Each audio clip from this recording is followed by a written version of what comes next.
শ্লোক 15। শরীর বাক মনোবীর্যৎ কর্ম প্রারবদে নরহ নাজ্যম বা বিপরীতম বা পঞ্চৈতে তস্যহি তবঃ। অনুবাদ: শরীর, বাক্য ও মনের দ্বারা মানুষ যে সমস্ত কর্ম আরম্ভ করে তা ন্যায্যই হোক অথবা অন্যায্যই হোক, এই পাঁচটি তার কারণ। শ্লোক 16।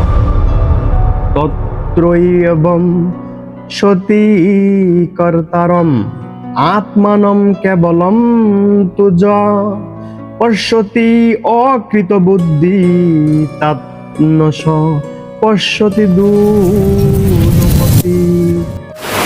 অনুবাদ: অতএব কর্মের পাঁচটি কারণের কথা বিবেচনা না করে যে নিজেকে কর্তা বলে মনে করে, বুদ্ধির অভাব বশত সেই দুর্মতি যথাযথভাবে দর্শন করতে পারে না।